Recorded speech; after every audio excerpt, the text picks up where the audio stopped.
ഞാനൊക്കെ ഇതിൻ്റെ എക്സ്ട്രീമാണ് കേട്ടോ.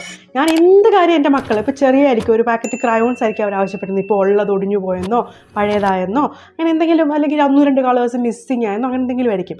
പക്ഷേ അത് അന്ന് വൈകുന്നേരം തന്നെ ഞാൻ വാങ്ങിച്ചു കൊടുക്കില്ല. ഞാൻ പറയും അടുത്ത മാസം ശമ്പളം കിട്ടുമ്പം നമ്മുടെ പൈസ ഉണ്ടാവും, അപ്പം അമ്മ വാങ്ങിക്കുക എന്ന് പറയും. അതുപോലത്തെ ചെറിയ സാധനങ്ങളാണ് കേട്ടോ.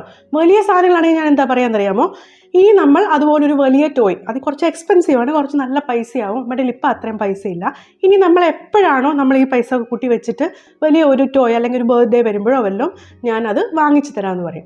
അങ്ങനെ നമ്മൾക്ക് കുറവുകൾ അറിഞ്ഞും ബുദ്ധിമുട്ടറിഞ്ഞും ഒക്കെ തന്നെ വേണം നമ്മുടെ കുഞ്ഞുങ്ങൾ വളരാനായിട്ട്. ഇപ്പം നമുക്ക് അവരെ ഒരു ബുദ്ധിമുട്ട് വരുത്താതെ നോക്കാൻ പറ്റുന്നുണ്ടെങ്കിൽ അത് നമ്മൾ ബുദ്ധിമുട്ടിയിട്ടാണ്, അല്ലെങ്കിൽ നമ്മുടെ പേരൻസ് ബുദ്ധിമുട്ടിയിട്ടാണ്. അപ്പോൾ ആരുടെയെങ്കിലും ഒരു എഫേർട്ട് അതിനകത്തുണ്ട്. അതിനെ ഒരിക്കലും കുറച്ച് കാണരുത്, നമ്മളും കുറച്ച് കാണരുത്, നമ്മുടെ കുഞ്ഞുങ്ങളും അത് അങ്ങനെ കുറച്ച് കാണാനായിട്ടുള്ള അവസരം ഉണ്ടാവരുത്.